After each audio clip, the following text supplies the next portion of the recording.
Decorating Pages podcast presents Production Design Film Study. This class examines Oscar-nominated films spanning a century of cinema. Accomplished professionals in production design will explore and dissect the sets featured in these nominated films and will educate why they were recognized for the design of their time. This class features the films of 1955, and this year will be reviewed by Kim Wannop, Set Decorator, and Stephan Olson, Production Designer. Yeah. Well, you're lucky you get to kick it off with Blackboard Jungle. Yeah, lucky me. So we're gonna review. Well, let's do black and white first. Blackboard Jungle, Cry Tomorrow, Marty, Man with the Golden Arm, The Rose Tattoo. Now, why won't this work? Oh, there we go. Oh, here we go. See, I hit it too fast. There we go. And then our color nominated films: Daddy Longlegs, Guys and Dolls, Love is a Many Splendid Thing, Picnic, and To Catch a Thief. So we got some good ones. You picked a good year.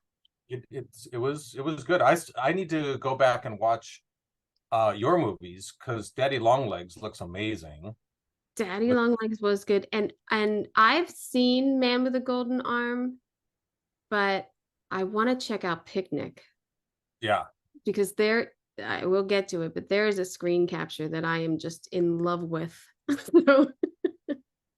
Was it the one in the shower? Well, in the shower room? The two shower one's pretty good. No, it looks like a Monet painting when she's on the swing and they're all on their picnic blankets. And yeah, we'll get to that. Okay, so Blackboard Jungle, production designer Cedric Gibbons and Randall Duell, set decorators Edwin B. Willis and Henry Grace. So this film, let me give a little synopsis here, is a new English teacher at a violent, unruly inner city school is determined to do his job, despite resistance from both students and faculty. So it's a very it's like a moral lesson kind of movie, and it's very, very kind of preachy, and it even starts out with like the narrator or like a title screen that says, kids have become thugs, and it's a scourge, and this man has his job is to get these kids in order. But the teenage terror in the schools, and it was a thing. Apparently it was a thing that was at the time, that there was suddenly all these kids who wanted to fight against the teachers, and so very melodramatic, very gangs? preachy. Pardon me? It wasn't gangs. I think there was starting to be gangs. It was starting to be gangs. It wasn't like motorcycle gangs, but it was that I was reading about it because of Brando. He did was it the Wild Bunch and motorcycle gangs, and that kind of started it off. Like, people were like, oh, we want to be like that. And then so now we get into this where they're trying to fight against the sort of wild kids. So this was, like we were talking about Cedric Gibbons, this was under his overseeing, but he was not the art director. But it was done at MGM. All done on their back lot. And so this is their back lot. Totally back lot, yeah. Elevated train, the school. It was, sort of very realistic looking. That was the what the attempt was, just to make it very naturalistic, realistic, gritty. Right. So this is Sony. Currently Sony, and when they had MGM, they had obviously one of the biggest backlots. Yeah, they had a huge property back there. And fantastic resources. But high naturalism, realism. All the sets on stage with the classrooms and their the hall, the teacher's lounge, the principal's office, library. And they're just all done super realistically. I mean, you could be on location. They're just done very well. Because they're small, because they're not huge rooms. Right, right, yeah. And I have to say though, I didn't like the movie. I mean, I just thought it was too kind of preachy, and it didn't seem real. Like it didn't like the characters, the students who were you know, being the bullies, being the thugs, it didn't seem, it seemed too much. It seemed over the top, kind Over the of. top. Yeah. Yeah, a little over the top. I would even call it almost hokey today, you know, like a little, it's a little too much, but a very, you know, gritty, naturalistic, realistic. You know, look at, they got the hydrant going with the water, you know. Um, this production designer also did Singing in the Rain, and he worked on Wizard of Oz. And yeah, he had a different title on Wizard of Oz. He was an art director, but and it was much earlier in his career. That was like 39. But what was interesting about this, I read up about this guy. He was an architect, and he started working at MGM when architecture went south, went dead during the Depression. And so he started working there, but he kept his architecture business, and he designed theme parks. He worked at Disney, worked designing Disney. He designed Magic Mountain. Oh, wow. Six Flags here, Astro World in Houston, Universal Studios. He had a whole business designing theme parks all over the country. Oh, wow. And he did that after he left studios, which I think was in late 50s, early 60s. And he just did that exclusively. He also did, you know, on Ventura Boulevard, there's that Cadillac dealership that's very 1950s. Oh, yeah. Cadillac. He designed that. I mean, that's one of his buildings. And so he was an architect, you know, so he approached things obviously from a real architecture standpoint, you know, as a lot of, you know, production designers and art directors in the studio system were trained as architects. Yeah. And then came into the studio to work because there's a lot of work. Yeah, there's always something going on. Yeah, this is the sort of hokiness. These cars drive by this parked car and they clip it and it knocks it over and almost hits, you know, Glenn Ford. And I'm like, that was so hokey. Yeah. I mean, it's supposed to be like terror in the streets, terror in the schools. Sidney Poitier was in it, a kind of a small role. He's in everything in this, in 10, 20, 15 years. He's in like every movie. He's in everything. This is early on. I think he had done one or two little parts before this. And then he's one of the unruly kids, but Glenn Ford reaches out to him and notices that he sings and says, you know, will you and your guys do a number for, you know, the talent show? And so he kind of reaches him through his, and he kind of reaches out to him to say, hey, can you help me out with these kids? Because they're just, you know, we got to get these kids under control. And they get almost everybody to back him except one unruly kid who pulls a knife, switchblade on Glenn Ford and cuts him in the hand. And I think there he's got a towel around his hand. You see him in the bathroom because I think his hand has been cut. And so anyway, that was my feeling, was that it was just a little hokey. Oh, the other thing that made it hokey is all the students are played by adults. So it's sort of that, that Welcome Back, Kotter. Yeah. Yeah. Or, you know, Grease. Everybody's. Yeah. So anyway, that was my feeling about that. And I don't know. It's interesting that it's nominated for an Academy Award. Right. You know, to me, it's fine, but I think it was probably well received in the day for its controversial stance, and so it probably got some attention for that and got on people's radar. And Because so there's no, I mean, you got the school, you got their house, they went to a restaurant nothing splashy, right? yeah, Nothing, right? nothing eye-grabbing. Realism, gritty Yeah. realism is what it has going for it. And Well, so, yeah, yeah, I think that's one of the conversations I have on these film studies is like, well, why was this nominated? And I think what we come to and what we know happens even now is it's if a movie's popular and people saw it, they yeah, would vote it's for it. nominated. Yeah.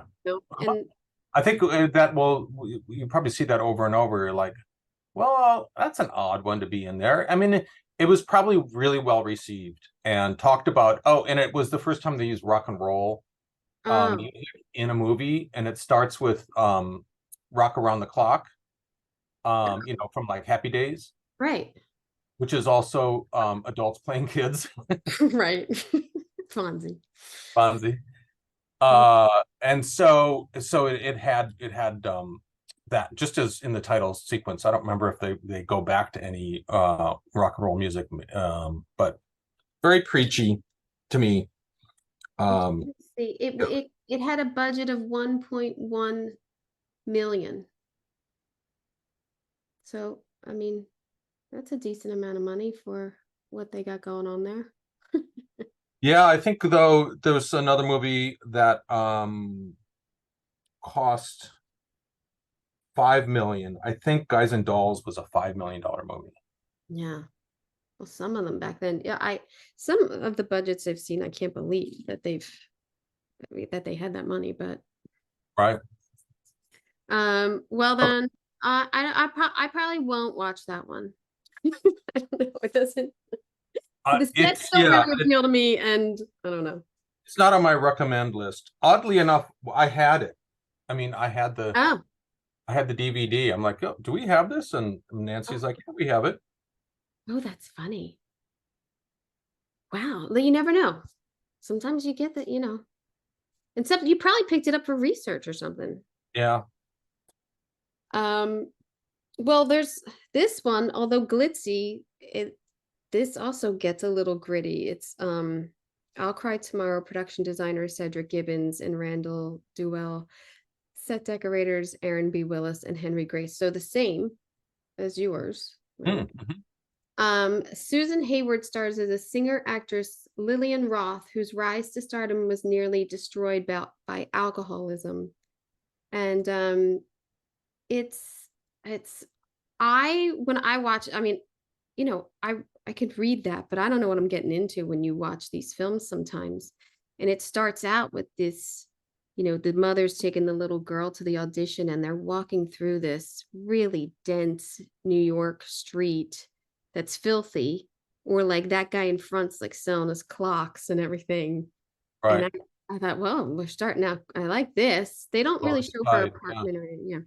So and then the little girls are in their audition. That's obviously a set and everything. And Oh, then it jumps to she's, 10 years later, or whatever, she's made it. But the mother, first of all, the mother like yells at her like a true stage mom.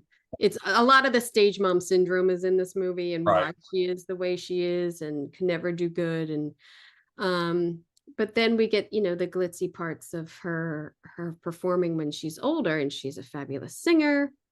um they do this fabulous set that kind of Oh, reminds me of the style of that Daddy Long Legs that we'll get to, of this like abstract um like hand painted drawing type um uh-huh. Very theater. theatrical of Yeah, the day in the 50s. Theater sets would be highly painted like that. yeah, it's this is only like in the show for like 30 seconds too. It was a bummer. It's good. And then, oh, we've made it. She's got this great apartment. Um, I love I always look at it, curtains and all the little details. Fresh flowers always tell that people are rich, or and like, but also subtly like you know, there's like a box on the floor like that back there, like she's getting mail, or like then there's like I don't know if those are tissues or something. Like I love the details in this movie. Then she has an apartment. Again, there's like this, I think Asian theme was very popular, and then you know they tried to get onto that with the mid-century look and put those together. But her New York apartment is I mean, I like the flowered curtains, and but it's obviously a set. I mean, they open up those curtains. It's a great backdrop back there and everything, but um a bar, like she has a party at one point. There's tons of people in the room, and I thought it was functional enough that they put a lot of scenes into this room, the bar. She changes over the room and they're having dinner together. They bring the sofa back in, like, so they kind of, you know, they change it around, which is Right. kind of weird. Her bedroom, which is always great. Look at the like the pattern on the chair and the headboard and the vanity, all the same quilted fabric. Oh, love it. Yeah. Is so great. And then she's an alcoholic.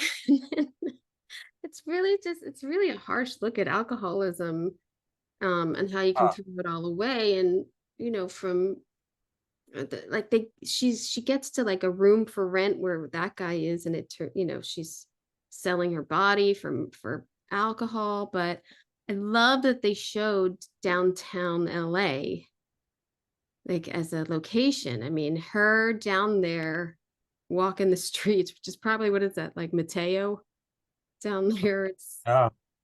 so I like that they got off the lot and did this. Well, they got that those early scenes in childhood. They went to New York for. Oh, they did. That was New York. I don't think that was a backlot. Yeah, well, you're probably right. That Yeah. looked like the Uh, Lower East Side for real. That didn't. That yeah. was a little bit too realistic to be a backlot, I Yeah. think. Yeah, you're right. See, I'm so into it, I forgot. um Now weirdly enough, like they're drinking, but she has like a nicer halfway house that the husband brings her to. I don't know what this set is up in the left-hand corner, but like kind of has her captive and keeps feeding her alcohol, and then she escapes and goes to this weirdo little cafe. Yeah, that's strange. Yeah. Looks like a tiny little set. That might even be the bar of her apartment back there. I Or just brought some it over. Let's Yeah. reuse it. I don't know. She sold it. Yeah. So I liked the glitz and the glamour, and then this, like, you know, trashiness. And then she gets away from the bad husband. She's trying to get her life together. She goes to live with her mother. And I just thought this was interesting, trying to bring in like some artwork to describe the mom, which is oddly hung. Like, I don't know. Yeah, it is pretty weird. Yeah. It's But the curtains, you know, for the other room were always cute. I mean, the kitchen is on top of the sewing machine. It's though they're These details are really sound like the mom, she didn't give their mom like any money to help her or whatever. But she goes to AA, which I was trying to look up. This is one of the first times they were used AA in a film. And having done a lot of like AA meetings or like community meetings, I love the like coffee setup. Yep. That's like fantastic research. They got a chess game going, and then they're at a meeting. She's all in. She's getting it together. Then this is on the screen for maybe 5 seconds. This guy's apartment. He's her Eddie sponsor. Albert. Yeah. Yeah, Green Acres. and yeah, and just you know, we all have to do these big sets or like a detailed set, and you hardly saw it, but Wow. that. And then at the end, they recreate the "This Is Your Life" set, and the last scene is her like walking onto the set because they're gonna do her. So Wow. I liked it. It's a little depressed, a little downer, but I definitely liked it. I like this early television where they're actually in Yeah. a theater shooting television on stage with an audience, which was like how they did, The Honeymooners was actually shot in the theater on Broadway, or just, in the Broadway theater district, and not in a television studio. And then, I think they built a little bit of a thrust, and the cameras were on like a little apron, and they used, theater lights, and then the audience sat in the audience. I mean, and that's how the David Letterman, the Late Show, whatever that's called, that is in a theater, with a balcony and auditorium and stage, and they've turned it into a television studio, but a lot of these were done in theaters. So I like that. I mean, you can see the proscenium arch. They might have even shot this at a theater. Yeah. I mean, I just thought it was great to show like the back, behind the scenes of this, and not just put her on the set of This Is Your Life, like having her walk down and like be petrified that she has to do this was really Show the audience, show all the people staring at her. Yeah. Design wise, I liked this. I liked seeing the grittiness. I liked, obviously, now that you told me that was New York City, and I liked that they were downtown LA. Yeah. Well, can you go back to that picture real quick, and we'll look at it? No, you're right. I just was like, oh, it could be downtown LA for New York. No. You see the big, I don't know, that looks pretty New York. Yeah. Could be. I don't know. Well, I can look it up. Yeah. Yeah. No, that looks like the Lower East Side, but would they go to New York just to do this? Yeah, they would.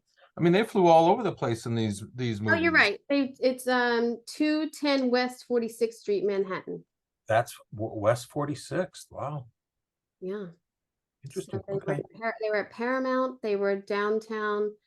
They were at 300 East 5th Street, and they also shot at MGM. So yeah, the Deluxe Hotel they also shot. Huh.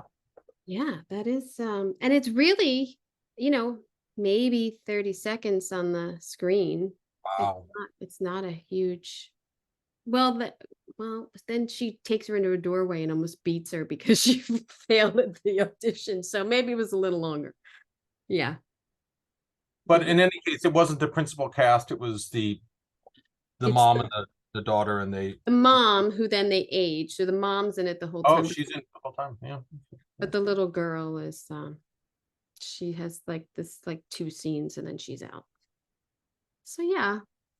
I mean, compared to some of the I thought it was good. I thought it was when I saw this picture on your slideshow, I thought that was great. This theatrical number, the dance hall, the weird forced perspective, not forced, but twisted perspective. Yeah, like how the ceiling goes down, and like that craps table goes up, or that it's it's tilted up, and like everything. Yeah, it's great. It's wonderful. Yeah, 20 seconds on the screen. Yeah, I'm not even she ends the song and walks off the stage into her dressing room, and then it's like you don't go back there. Wow. Maybe it was more. Maybe they edited it out. You never know.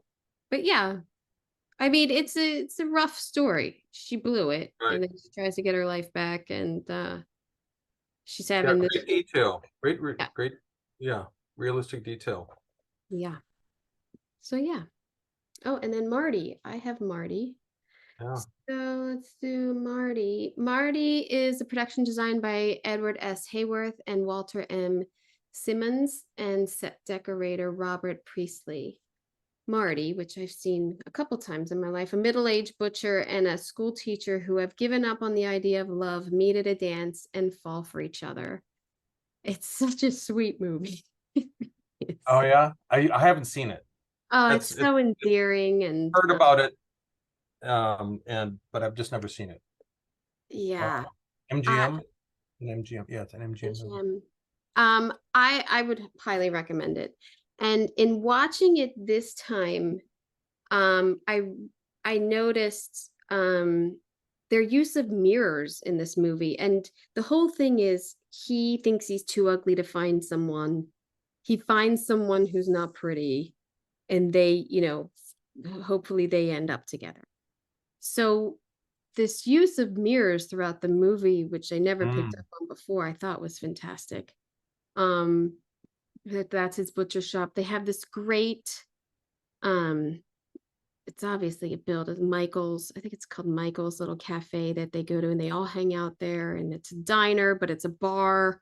Like, it has a double use, Right. in scenes, but great detail up top with with I think this is the 40s. Oh no, it's set in the 50s. Upper middle class in New York City in the 50s. Mm-hmm. So the big set is he still lives with his mom. So, his mom's making him dinner. His mom's inviting over his brother and the brother's wife. They're having problems, but there's a lot of scenes in this living room and dining room.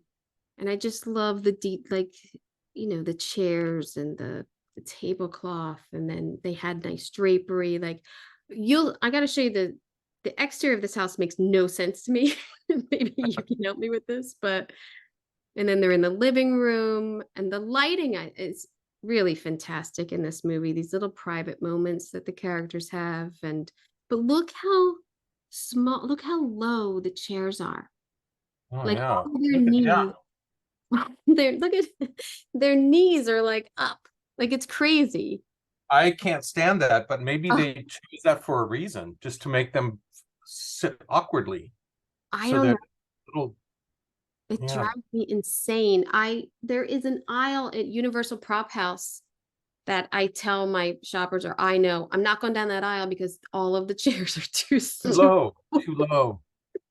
This So is just so dark. I mean, yeah, dark woodwork and dark wallpaper and dark. dark Yeah, furniture and just thing is bright. so depressing looking. Oh my Yeah, God, it's wonderful, but geez.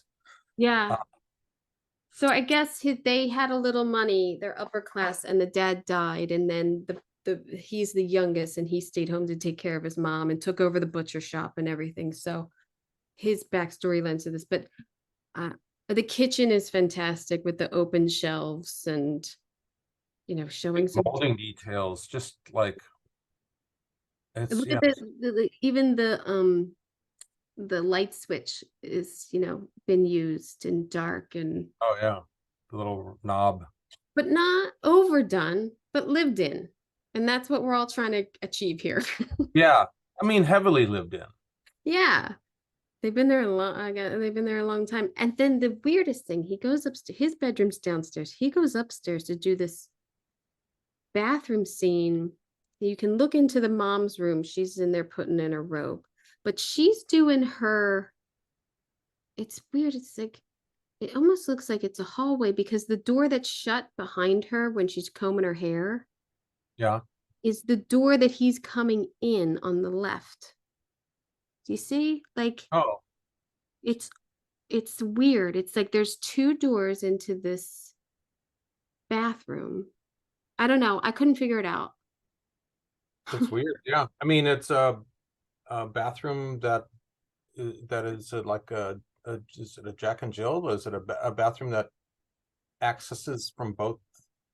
I couldn't figure it out because the angles are they're looking Yeah, into her room and then they're looking into the bathroom, but that door matches up with the door he first comes into. I don't know. It was weird, but simple little bathroom up there. Now look at the exterior of this house in New York City. This makes no. sense to me. Well, the railing kind of.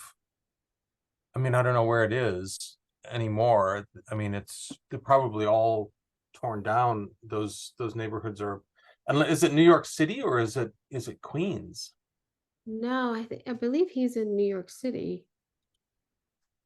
Let me make sure. But But it could be, RG Bunker's neighbor easily. It could be a house in Queens. look at the look at the house next to it.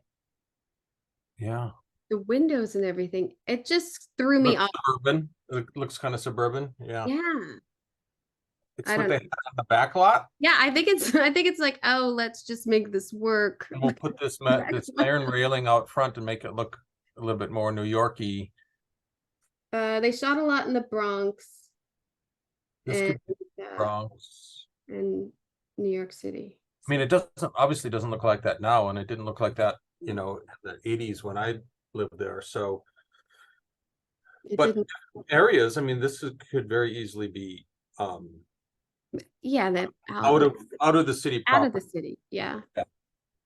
This is the only time they're in his bedroom. It's super depressing. That's all they show of him sitting on this poor bed. And one cowboy picture. Yeah, that he probably doesn't even look at. Now the girl sitting on that sofa is the girl he meets at the dance, and they have like she's waiting for his call like the next night. Now this set is on TV for like maybe a minute. They, to show like her parents are well-to-do, it looks like, and watching the Ed Sullivan show. And I love that they did a reverse on the TV. Yeah. I thought that was fantastic. And everything is kind of lighter and cleaner, and the moldings are more refined and not heavy and old and dark. Yeah. Painted trim, and the chairs aren't super low. Yeah, yeah, their asses aren't on the ground. So, It just, yeah, it looks a lot. Yeah, but it's 30 seconds. yeah. Just yeah, kind of show contrast. Here's one of the, maybe I passed one already. One of the other uses of a mirror when he goes to this dance hall. There all of the columns are mirrored. I thought that was great because you're still seeing the people dancing behind him, but he's basically on the sidelines like the whole night. It's a sin. He chases her out up to this balcony because she gets her man like leaves her or something. But I thought, oh, like a New York rooftop is fun. You get that backdrop and it's dark. Yeah. Light. I know some of these pictures aren't great because I screenshot them and it's like they're blue versus black, but I like that. So they did that on stage. yeah, just a little outdoor set. So there's the big dance hall they had, which was great. And then there's this little seating area over here where he meets her. But this was the place to be. Yeah. And all, like, I just love looking at the glasses, like those cones that you just put the paper cup into. Paper cup insert. Yep. Fantastic. So then they go for a walk, and this mirror on the wall is actually great too. I believe the guy sitting there is the writer. But you can see their reflection a little bit when they're talking together. They do a nice walkthrough of the city too at night, so it's very dark. I actually took a couple pictures and they didn't really turn out. But there is some nice nighttime. Now this is the brother's apartment. It's not his brother, it's his cousin, and this is his mom's sister, and the mom was living with them and it's a problem. But her mirror and how like she's kicking out her mother-in-law, and she like takes a look in the mirror about what she's doing, but just an efficient little apartment in New York I thought was cute. Plain but cute, a little style. Contrasting to their apartment again. Yeah. But these scenes, like the one on the right is them in his house on that sofa. They're beautifully lit and just very intimate. And here his friends call him, they're out walking and his friends call him over. Hey, ditch her. We got somebody else. And it's just a sad, lonely woman sitting like on like a dark street. They didn't put lights in that store. Right. No, it's closed. No. It's great. It's really great. And I feel like I think about those things sometimes when I'm like, why do I need to put in 5 million lights? Yeah. It's really like a bummer sometimes. But yeah, Well, I guess it depends upon the mood you're trying to set, and the mood here is yeah, sad, lonely, and depressing, and so you don't, it doesn't want to be like a lighting store that's like yeah. wonderful and cheery and um and glowing. It wants to be desolate. Mm. And they achieved it. Looks great. Yeah. I would highly recommend the movie.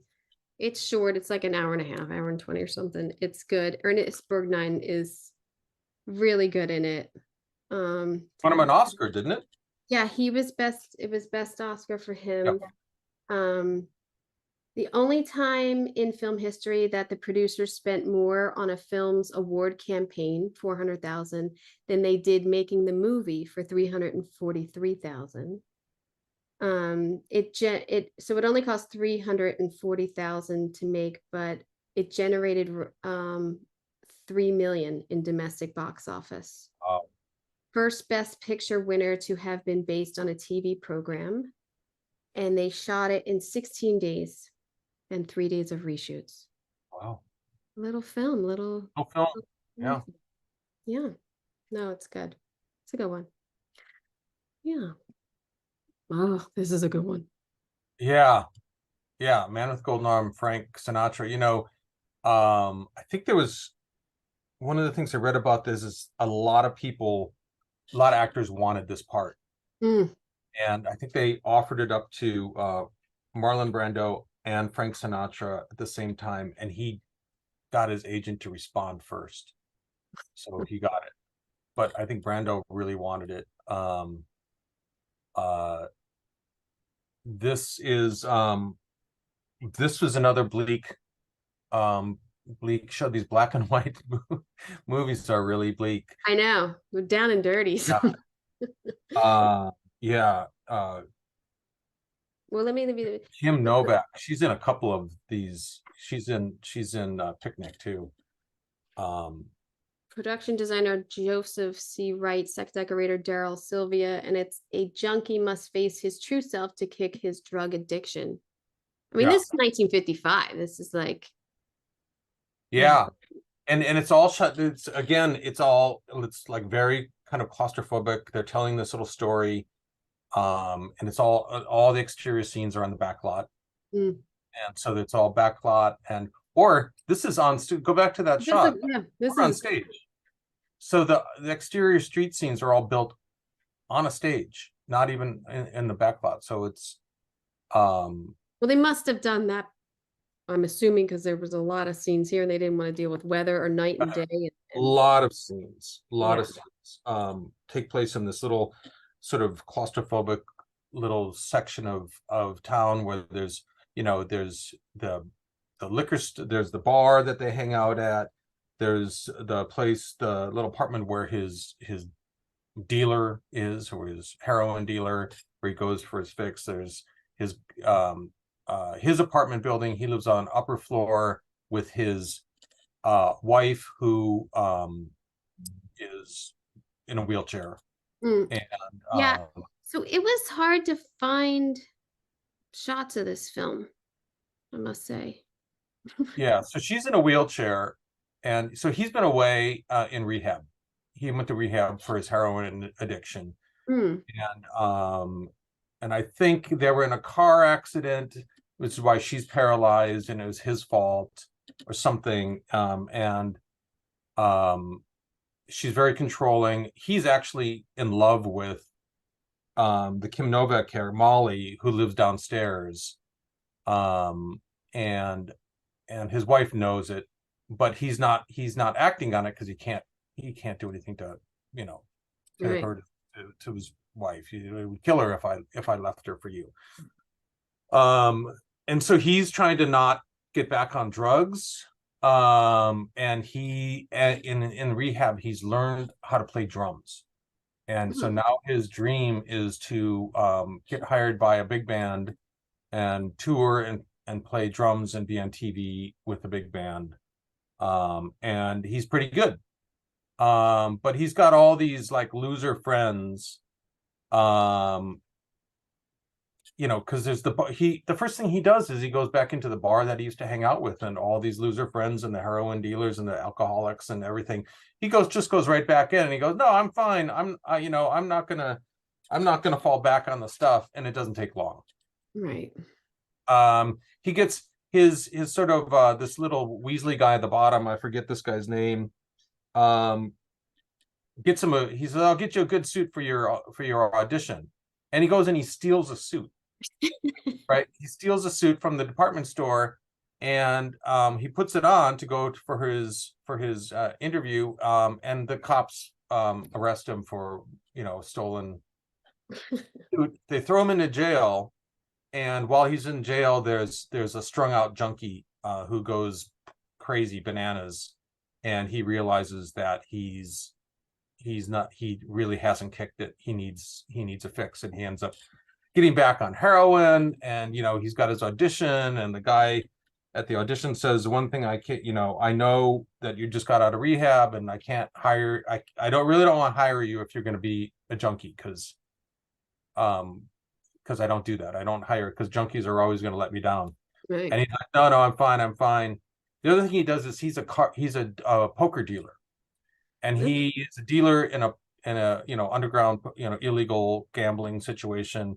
And all these guys need him to deal, and they only want to come into town to play cards if he's gonna deal, because he's got the golden arm, right? He's the, you know, so the golden arm has to do with him dealing cards, And has to do with him playing drums, and has to do with the heroin in the arm, you know. So anyway, they make him do this poker game, which goes on for like 48 hours.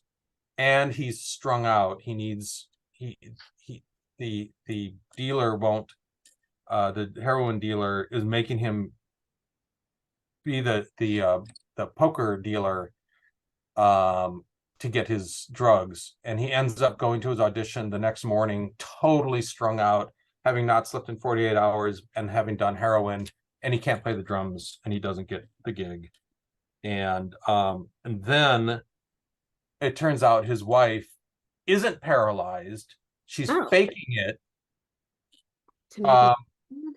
Yeah, she kills the heroin dealer. She shoots him, or she pushes him over the stair railing. She gets up, and he's like, oh, you've been faking it.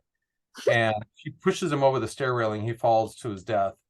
And then then they find out that she's been faking it this whole time. They're going to arrest him for the death of the dealer. And anyway, it's super depressing. It's super depressing. But, you know, they made it all very claustrophobic, because I guess they want to show him just being trapped. He comes back to his place, this world of his, and he's trapped in it. He can't get out. It's all, you know, claustrophobic and ominous sounds, you know. So they make it all really tight, you know. There's no freedom, there's no air to breathe. It's just really stagnant and grim and sad. I guess there's a couple of nightclubs that are a little bit nicer, but it's mostly like the gambling dens, the police station, pool halls, pawn shops, strip clubs.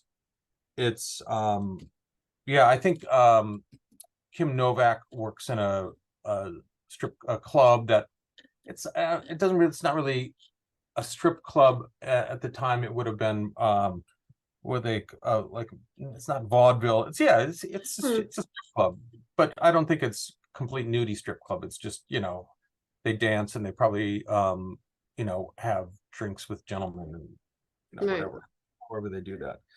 Very, very I mean, it's just this very tightly controlled sort of palette. This black and white, obviously, but it's just super, super grim. This guy, the guy who designed it, also ends up, Joseph, right? He worked on Guys and Dolls as well. But he also did like Gentlemen Prefer Blondes, Oklahoma, Porgy and Bess. You know, did a lot of Sinatra wasn't nominated for this. I just looked up. That's crazy. Sounds like Yeah, good in it. seems like he should have been. It it was really intense. It's interesting because he also um did Guys and Dolls this year. Right. So which I think he was nominated for. I can't remember. Well, he's for supporting actor, maybe. Maybe look it up. I don't know. Supporting. I didn't really look into the actors stuff on that. But I mean, anyway, on the waterfront took a lot that year. That's yeah, fine. Brando. Was it that year or the year before? It was the year before. Waterfront?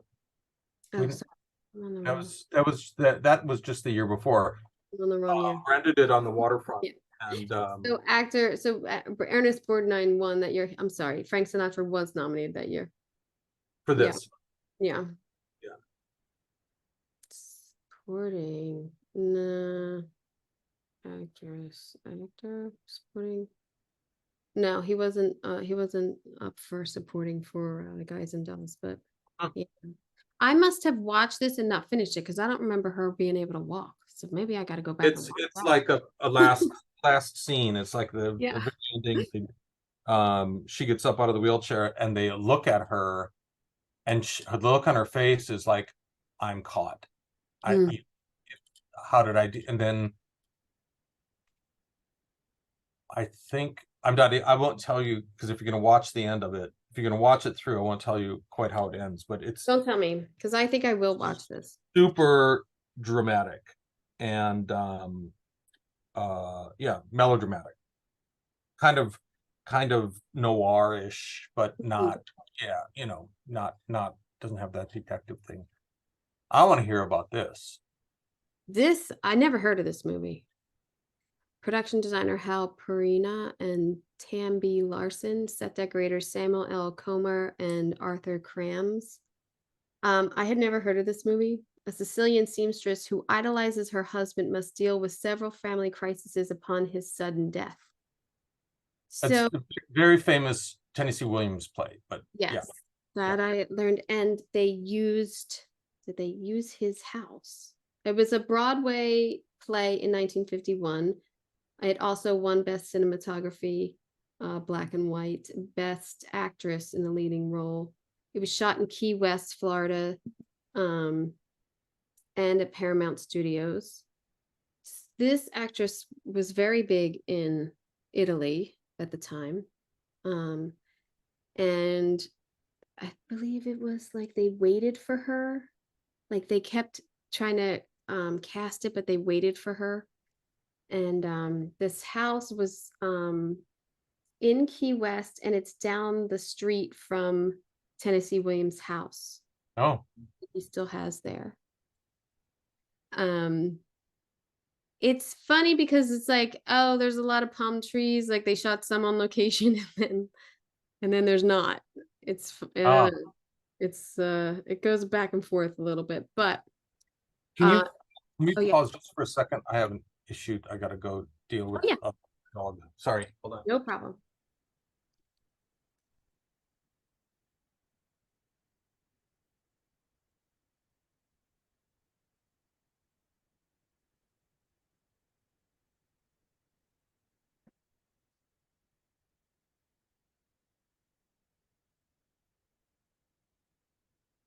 Sorry about that.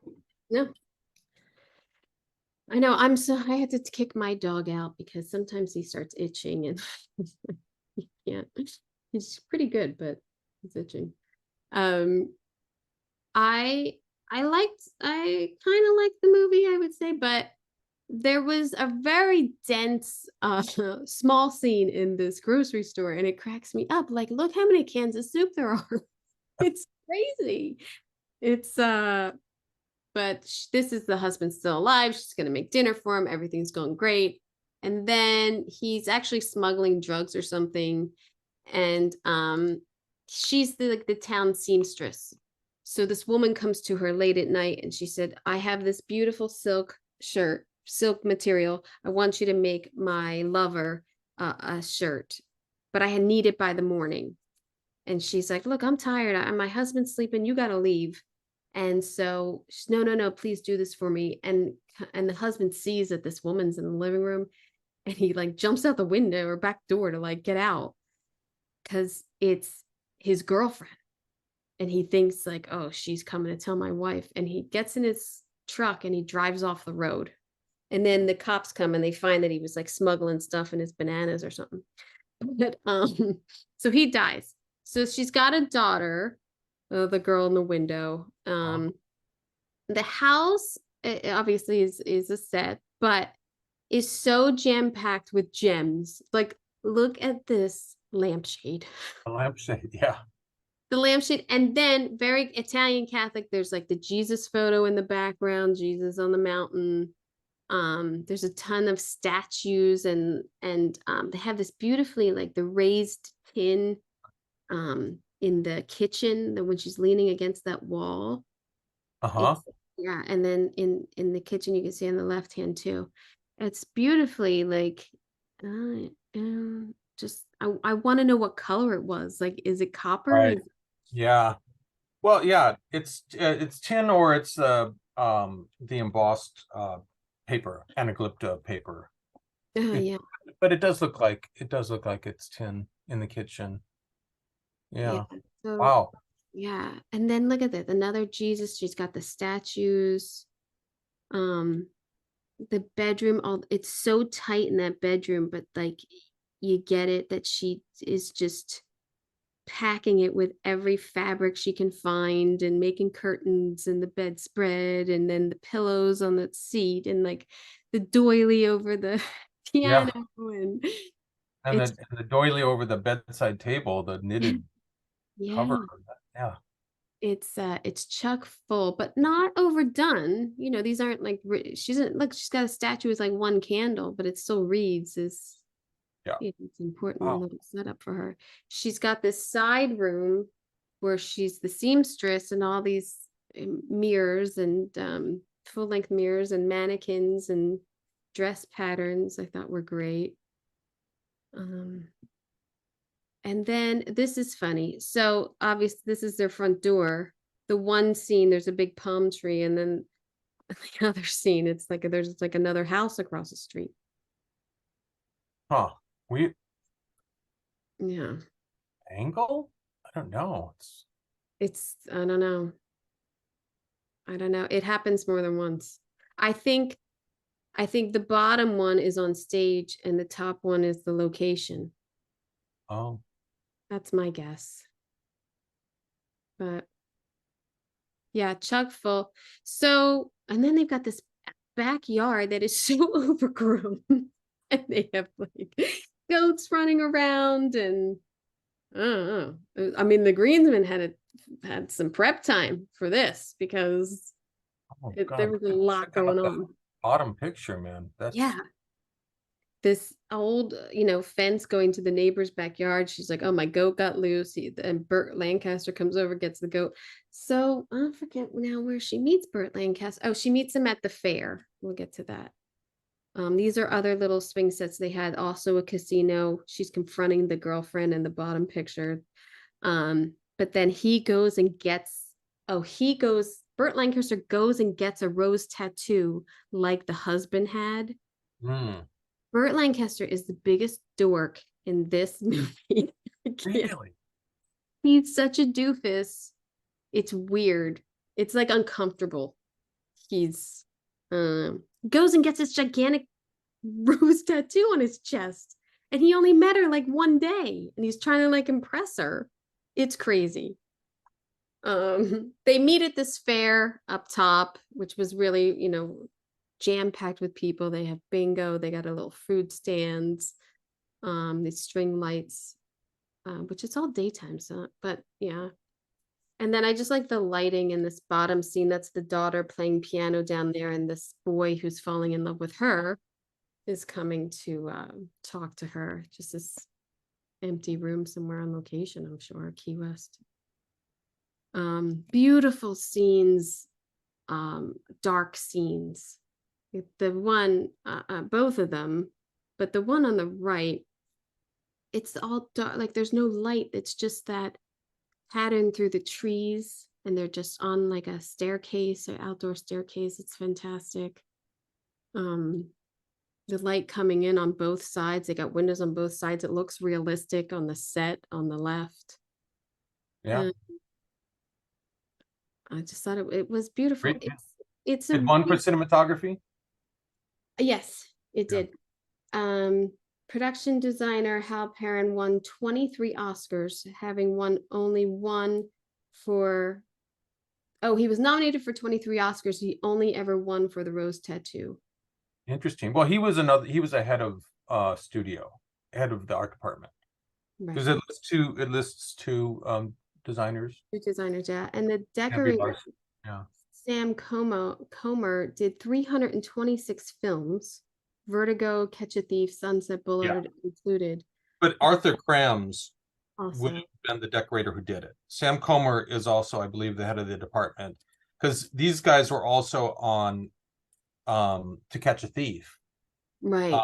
Arthur Krams. And then Arthur Krams shows up again. Where does he show up? Uh, Arthur I think he shows up one more time Arthur in Crim's Guys Rose, and Dolls. To Catch a Thief. I think I only have him twice. Maybe he's on another one. I mean, Yeah. it's beautifully done. I could see why this would win. It's the same director as I'll Cry Tomorrow. Oh, And um, I don't, there's so much yelling in Italian in the beginning. Everybody's really mad. It's kind of funny. If you want to watch Burt Lancaster be really goofy, it's kind of good, but her performance is really good in this woman. I can look up her name, but um it grew on me. Like after I watched it, I was like, oh, I liked it now. Oh, Anna Men Mag Magnani. Magnani, yes. She Yeah. won Best Actress for this. So yeah, I enjoyed it. I would say as a to study black and white film and to have such a character in such a little space decorated is fantastic. They're in Wow. they're in this house like almost the whole time. You know, obviously it was a play, so yeah. But yeah, yeah. I believe I saw this on the West End Mm, back in my old theater days, and I, from what I remember, I don't remember much of it because I think it was excruciating. yeah. I don't think I it's I yeah. She's good, but it doesn't, you know. But it's wonderful. wonderful. I'll It's check it wonderful. out. I mean, it was one of the things that when I looked at 1955, I saw, oh, Rose Tattoo. I got it. This is good. This, all Guys and Dolls and To Catch a Thief and all of this Man with the Golden Arm. But I saw Rose Tattoo. Now I still haven't watched it, so I do want to watch it. So I'm gonna follow up by watching all of your movies after we're done with this. It's a lot. It's a commitment. Yeah, it I is. I think, if I'm judging it as a movie, it's a different verdict than I'm judging it as production design. That's how I feel about this movie. But she's really good in it. Like she's crying and she's angry and she's worried about her daughter, and the daughter's like a total bitch to her. Like the daughter's so mean to her. But So that's all the black and whites, right? So do yeah, you think? Well, now, so you didn't yeah. necessarily watch my two movies, but you watched three of them. But like, it won the Academy Award. Yes. So Rose Tattoo won, and to me, um, I don't know, Marty's pretty good too, design wise. Well, I Mm. guess maybe that house kind of freaks me out. But I'll Cry Tomorrow, all of those sets are fantastic. I actually think it's for the three that I watched, I'll Cry Tomorrow is probably a bigger project to showcase theater and slums and glitzy apartments and This is kind of one note here. You know, it it's in film, it's so you're really relying, well, and everything that we do, a lot on the cinematographer Yeah. and how well that set is lit, because that's how it's going to be received. And so if the lighting is really, your sets are lit really beautifully, they're going to just look better than, not to take anything away from I'll Cry Tomorrow or Marty or anything, but the cinematography is going to do a lot. I Absolutely. mean, yeah. So interesting. What do you think? I mean, you watched two, but Yeah, I watched two of them. Blackboard Jungle, Man with Golden Arm. They were both, to me, in the same kind of world of like everything done on the soundstage.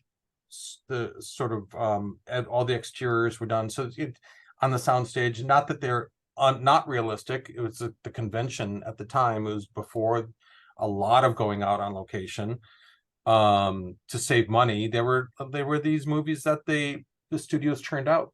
They did a lot of movies. That's why you had these heads of art department and 15 art directors and yeah, and whole they're team of turning set them out. decorators. Those set decorators would do like 4 or 5 movies in the time that a designer would do one movie. Yeah. They were just constantly working, constantly working. So I kind of feel like those two, the two that I saw, were just studio product. Mm.